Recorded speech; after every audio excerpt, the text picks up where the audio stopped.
Baik. Assalamualaikum warahmatullahi wabarakatuh. Waalaikumsalam warahmatullahi wabarakatuh. Apa kabar semuanya? Baik Pak. Alhamdulillah baik semuanya. Baik Ya. semuanya. Sebelum Bapak memulai pelajaran hari ini, alangkah baiknya kita berdoa terlebih dahulu. Dimohon untuk ketua kelas memimpin doanya. Baik Pak. Ia dimohon untuk ketua kelas memimpin doanya. Sebelum kita memulai pembelajaran hari ini, alangkah baiknya kita berdoa terlebih dahulu, menurut kepercayaan keyakinan masing-masing. Berdoa dimulai.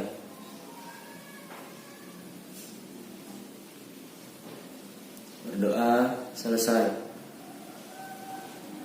Kita absen terlebih dahulu ya. Baik Pak. Riri Gustiana Hadir. hadir. Rizky Adrian Hadir Pak. hadir. Ridho Andika Pratama Hadir. hadir. Syauki Iqbal Hadir Pak. hadir. Muhammad Guntur Hadir. hadir. Baik, hadir semua ya. Hadir semua Pak.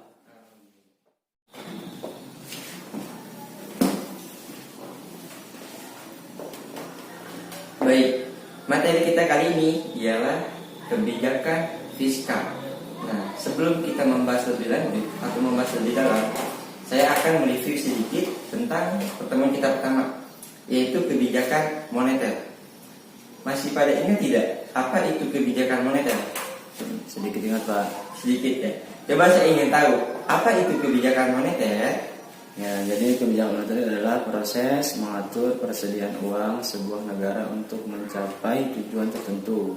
Nah, baik, masih pada ingat ya, alhamdulillah. Ya. Nah, kebijakan moneter adalah proses ketersediaan uang sebuah negara untuk mencapai tujuan tertentu, seperti menahan inflasi, menjaga pekerja lebih sejahtera. Nah, seperti itu. Nah, materi kita kali ini ialah kebijakan fiskal. Kebijakan apa itu kebijakan fiskal?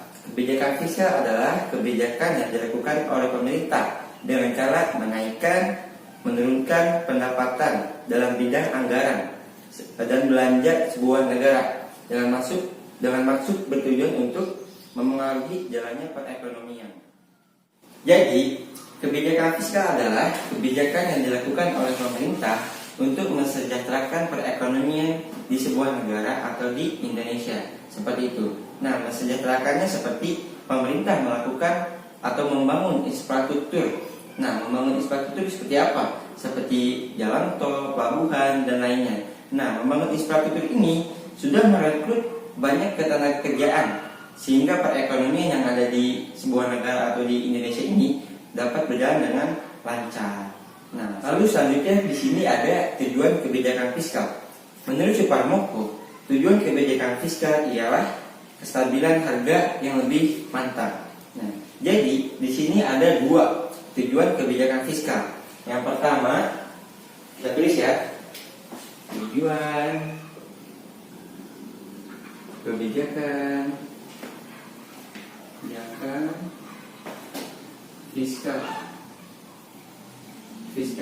Yang pertama, mencegah pengangguran.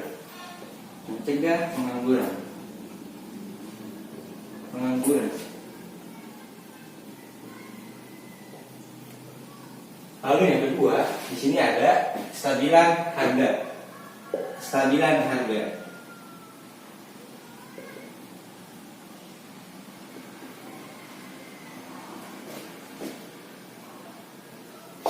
Nah, yang dimaksud pertama ini mencegah pengangguran. Nah, di tujuan kebijakan fiskal ini mencegah pengangguran. Ya, jika kita mengatakan tentang pengangguran di Indonesia relatif besar jumlahnya. Nah, tujuan fiskal ini mencegah pengangguran untuk istilah kata untuk mengurangi pengangguran yang ada di Indonesia yang tadi saya sudah jelaskan seperti membangun infrastruktur dan lainnya. Lalu yang kedua di situ terdapat stabilitas harga. Yang dimaksud stabilitas harga di sini ialah ketika perekonomian di Indonesia atau di sebuah negara sedang melonjak atau sedang turun. Nah, harga barang atau harga yang lain itu tetap stabil dengan adanya tujuan kebijakan fiskal ini terdapat di nomor 2, yaitu stabilitas harga, seperti itu. Ya, Lalu selanjutnya di sini ada fungsi kebijakan fiskal, di mana fungsi ini memiliki peran penting bila mana dikaitkan dengan pembangunan ekonomi dan permasalahan ekonomi secara makro. Nah, fungsi kebijakan fiskal ini terdapat menjadi 3 bagian. Ya, yang pertama kita tulis lagi ya. Di sini fungsi kebijakan fiskal. Yang pertama terdapat menjadi 3 bagian. Yang pertama ada fungsi alokasi.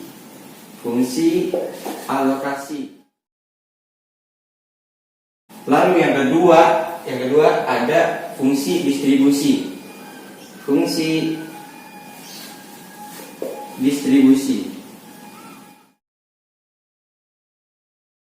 Yang ketiga, di sini ada fungsi stabilisasi.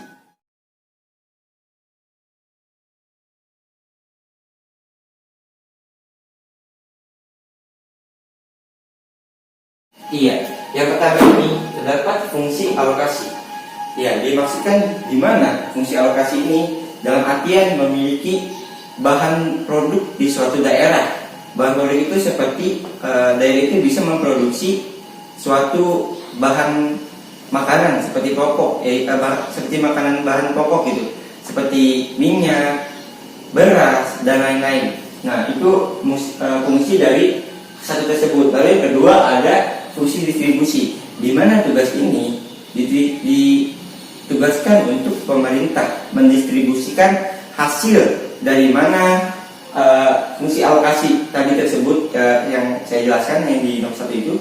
Lalu yang ketiga fungsi stabilisasi, bagaimana caranya menstabilisasikan harga secara merata per daerah itu, kayak membagikan secara merata seperti beras, minyak dan lain-lain seperti tadi per daerah, kayak di Jakarta atau di luar Jakarta lainnya, itu secara stabilitas relatif sama harganya itu, tidak lebih dan tidak kurang seperti itu. Ya, lalu selanjutnya di sini ada instrumen kebijakan fiskal, di mana berbeda dengan kebijakan moneter. Jika kebijakan moneter itu mengatur ketersediaan uang sebuah negara sehingga mencapai tujuan tertentu. Jika kebijakan fiskal mengatur perekonomian yang ada di Indonesia, seperti itu. Nah, instrumen kebijakan fiskal ini terbagi menjadi 4 bagian. Kita tulis ya. Yang pertama, pembiayaan fungsional. Lalu yang kedua ada pengelolaan anggaran.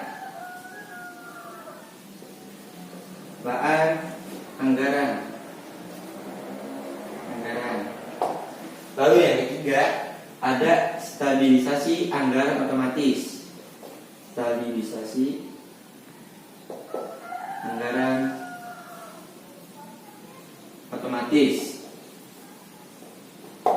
Lalu yang keempat di sini ada anggaran belanja seimbang.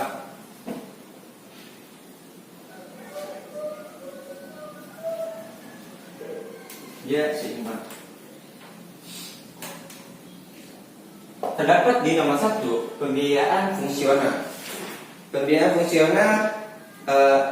pengeluaran pemerintah ditentukan sedemikian rupa sehingga tidak langsung berpengaruh terhadap pendapatan nasional. Tujuan utamanya adalah memperbanyak atau meningkatkan kesempatan bekerja. Nah, di poin pertama ini terdapat poin lagi, 3 poin hal penting. Yang pertama, pajak dipakai untuk mengatur pengeluaran swasta, bukan untuk penerimaan pemerintah. Jadi, apabila dalam perekonomian masih ada pengangguran, maka sistem pajak ini tidak berlaku seperti itu. Ya, lalu di poin kedua ini, apabila terjadi inflasi yang berlebihan, maka negara ini butuh meminjam uang kepada negara lain seperti itu. Yang di poin ketiga, apabila peminjaman uang tidak cukup atau dengan pajak tidak cukup, maka negeri ini meminjam uang kepada negeri kita sendiri, yaitu dengan pencetakan uang seperti itu. Ya, baik. Lalu yang di poin kedua ini, pengelolaan anggaran. Iya, Penerima dan pengeluaran dengan perpajakan dan pinjaman adalah paket yang tidak dapat terpisahkan. Untuk menciptakan anggaran yang berimbang, maka diperlukan resep bahwa jika terjadi deflasi, maka ditempuh anggaran defisit, dan jika terjadi inflasi, maka ditempuh anggaran belanja surplus.